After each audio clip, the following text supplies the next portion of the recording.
Hey guys, I just wanted to give you a quick market update.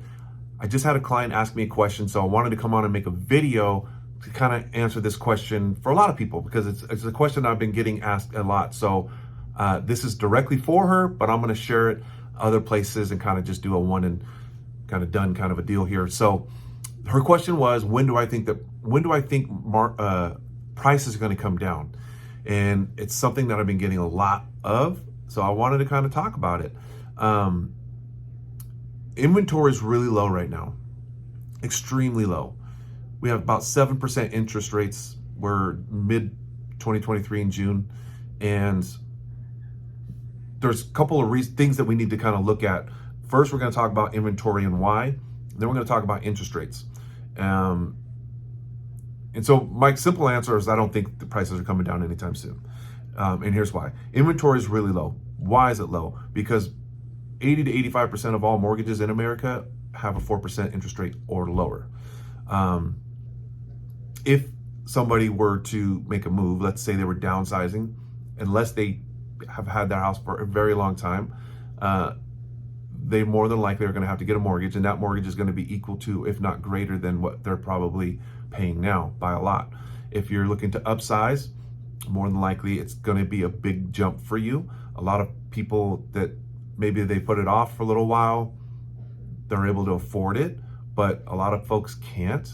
And so that is what's keeping a lot of inventory stuck right now. And on top of that, you've got investors, people that have good debt, good low interest rates on their properties are cash flowing because of the rental market, how much it's increased over the last 5 years.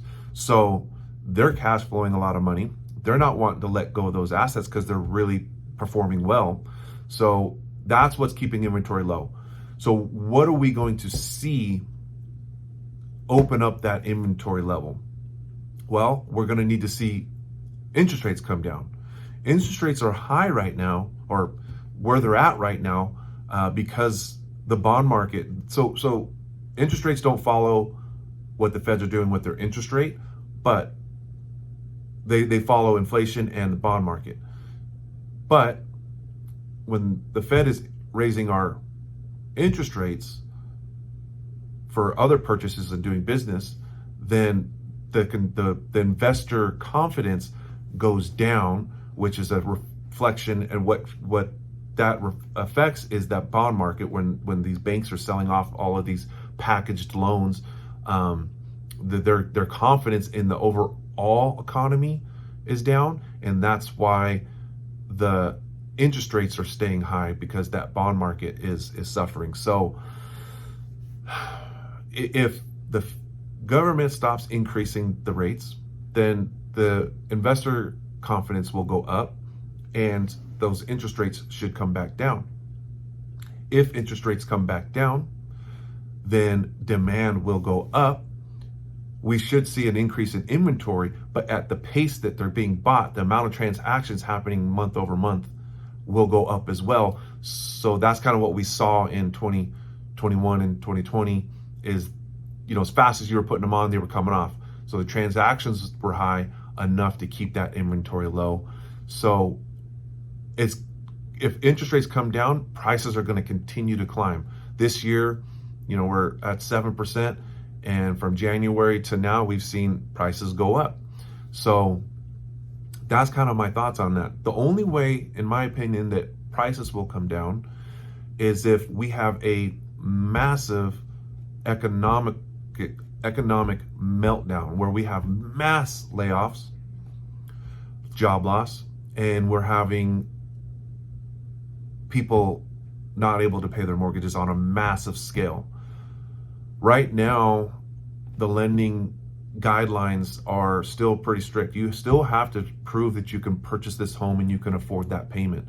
Even if you did an interest only, for, like, they talk about the 2-1 or the 3-1 buy down, where you're getting a lower interest rate for the next year, and then the next year after that goes up and so on. You still have to qualify for that end result. Whatever the interest rate's going to be in 2 or 3 years, you have to qualify for that. So everybody that's got a mortgage right now has proven that they can afford whatever mortgage that they're in today.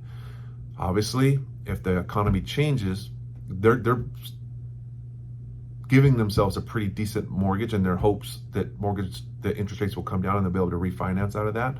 But that's the only way that we're going to see a massive, or if we're going to see prices come down. So I hope this helps you kind of understand, if you're waiting for prices to come down, that's probably not the best bet, in my opinion. I mean, you'd be much better served getting in now if you can afford it.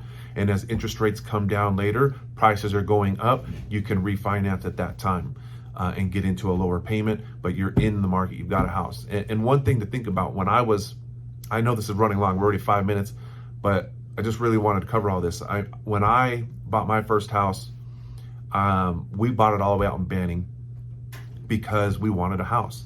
And that was 40, 50 miles from my current life, where everything was, where all my friends were, my family were. But we were willing to make that sacrifice to have something that we could call our own. And so that's what we did. And slowly but surely, we were able to, grow in our careers and move back towards, kind of where we felt like we wanted to be. And so I think a lot of younger people, or people that are trying to get into their first home, that might be something that you might consider. We bought in Banning. Banning's growing right now. There's massive communities going out there, a lot of business and stuff getting grown out there.